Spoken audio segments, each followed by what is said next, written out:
Welcome to New Possibilities. I speak truth to power without fear. So, a few days ago, I came across a story out of St. Petersburg, Florida, about some controversial statements that one of the mayoral candidates made during a debate. So, during this debate, this white candidate by the name of Paul Congemi got into basically a confrontation with members of the Uhuru movement. Those members were supporting another candidate. The Uhuru movement is a Pan-Africanist type of organization, a pro-black organization, an organization that supports reparations.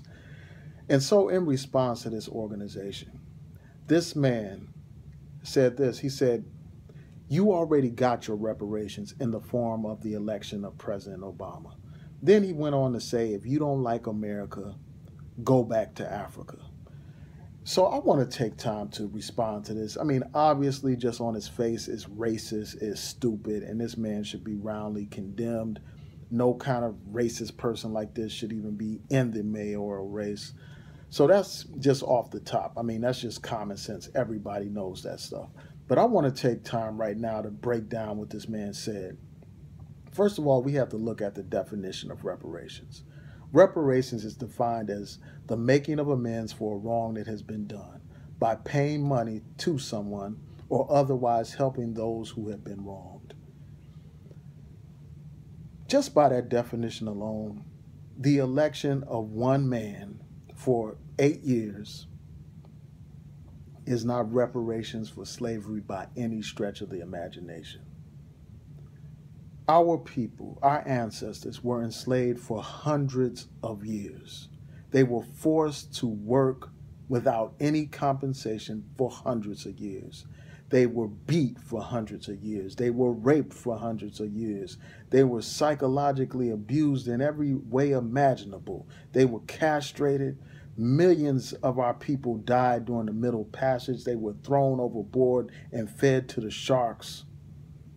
Our people were deprived of their human dignity, stripped of their original identity, and turned into property. They were transformed from proud people to becoming someone's property, deprived of their very humanity. And all kinds of industries were enriched by the enslavement of black people. Whether we're talking about the government itself by using slave labor, whether we're talking about colleges and universities, whether we're talking about insurance companies that insured slaves, whether we're talking about the banks, the boating industry, making those ships, all kinds of people profited off of the enslavement of our people.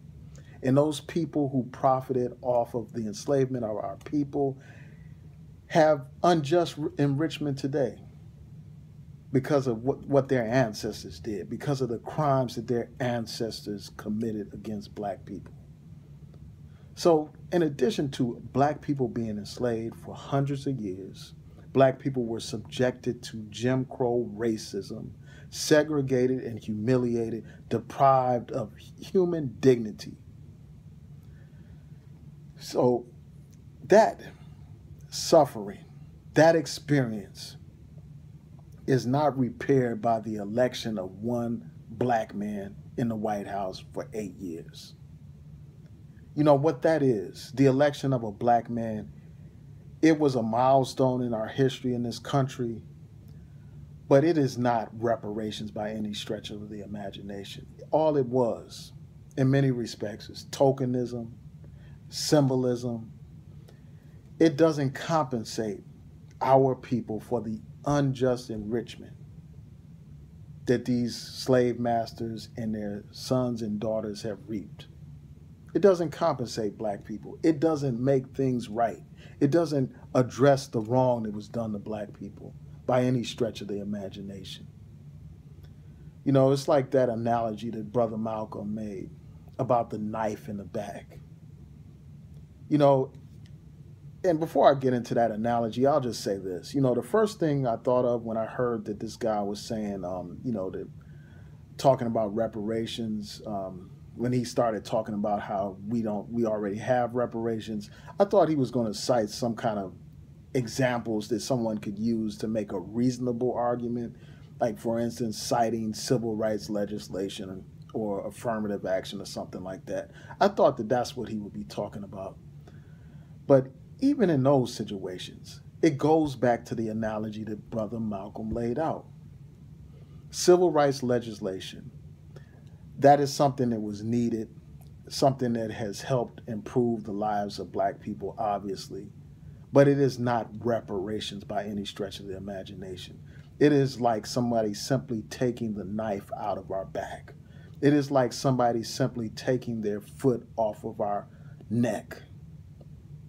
That's what it's like. It's like somebody stopping, punching you. Like if you're in a fight and somebody's just beating the mess out of you and then they just stop punching you. The fact of the matter is, even though the knife is out of your back, even though the foot is off of your neck, even though that person has stopped punching you, you are still injured. You are still damaged. And that's how black people are. We are damaged, economically, socially, politically. And the fact that you have these civil rights laws in place, it doesn't repair the damage. It doesn't repair the fact that you have a massive wealth disparity between black people and white people that can in many ways be traced back to slavery and Jim Crow. It doesn't repair that. You can't just say, well, you're now equal now. You can now compete in this race when all these other groups of people have had years of time to get ahead and start the race, and we're starting way behind. We're starting with many obstacles in our way. So the civil rights legislation, that's not reparations, and the election of one token black man and his family to the White House is not reparations by any stretch of the imagination, especially a black man who could not even say that he was a president for black people. He had to say that he wasn't the president for black America. He was the president for the United States of America. He couldn't even focus directly on our issues. He couldn't even directly talk about black people and about our needs. This is a man that couldn't even openly support reparations and never supported reparations. So for this white man, this idiot, this damn racist to say that this is reparations, I think that that's preposterous. And I've talked about the good that Obama has done, but his election is not reparations by any stretch of the imagination. Now I want to go into this whole thing about going back to Africa. Going back to Africa. This is our home. America is our home. This is the only place that most of us know. This is where we were born. This is where we were raised. This is where our grandparents were raised, our great-grandparents, and so on down the line. We are more American than some of these white folks who are immigrants to this country. We built this nation. This nation was built with our blood, sweat, and tears, our pain, our suffering. It's because of us, because of our labor, that people have certain civil rights in this country, because of our hard work, because of our sacrifice, because of us facing the police dogs and the batons and the fire hoses and the bullets and the lynch mobs. Because of our courage, this country is a country that other people from around the world come to, thinking that they have some chance for democracy and opportunity because of the work that we put in. You have immigrants who can come to this country and they can sue for discrimination. They have voting rights, when people become naturalized citizens and all that kind of stuff, because of our work, because of the work that we put in. And, as I think about it, it is like this.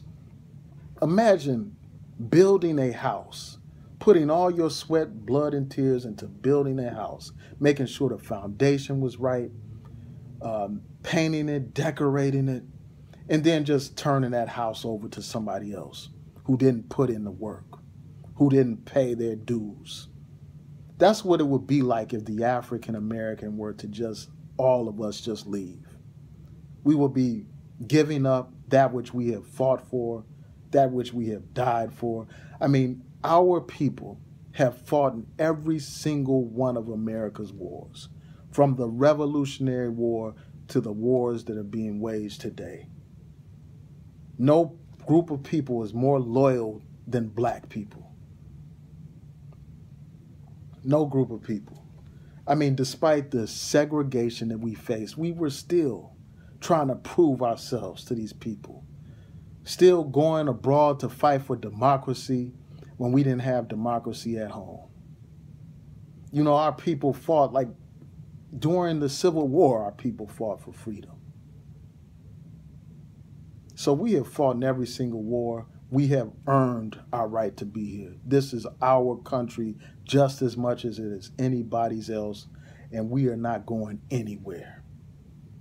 The fact that we have disagreements with policy is legitimate.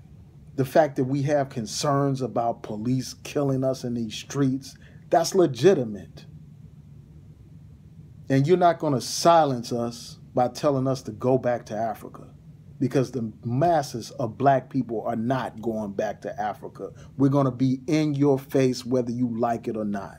We're going to be in your face demanding equality, demanding justice, demanding full freedom and full rights whether you like it or not. Most of us are not going back to Africa. We're just not. We put in too much work. And even if we were to go back to Africa, that would not be a solution to our problem, because imperialism is a worldwide phenomenon. Racism is worldwide. You know, these Western powers dominate the economies of Africa. They dominate and control the resources of Africa. So even if we were to go to Africa, we would still have to deal with this problem of Western imperialism. We would still have to deal with the problem of neo-colonialism. We would still have to deal with these problems. So why not confront the problem right here in the belly of the beast? We can affect a lot of policy changes even in Africa, foreign policy, if we are politically organized, if we are politically focused, if we have a Pan-African perspective. So that's just what I think, man. You know, so this notion you know, that this white man can silence us by telling us to go back to Africa is preposterous. And, you know that there's some people that support separation and all that kind of stuff. And I did a whole nother video on that. Most of the people that support it don't have any kind of concrete plans to make it happen. All they have is rhetoric. So, you know, this is our country just as much as it is anybody else's country. And we're not leaving. We're going to fight for everything that we're entitled to. You know, you have these white people who come from different places that come over here and they enjoy certain rights that black people haven't enjoyed, despite being here for centuries, despite all of our patriotism and all that kind of stuff. So yeah, we're going to continue to fight for equality. So, and the last point that I want to make is this, man. This man's statements are so outrageous that all the black people there in St. Petersburg, Florida, need to do everything in their power to ensure that that man is not elected. And this is a prime example of why elections matter. Do you really want to have a damn racist as your mayor, a damn racist in charge of who's going to be the police chief? Do you really want that? And it's just another example of why our votes matter.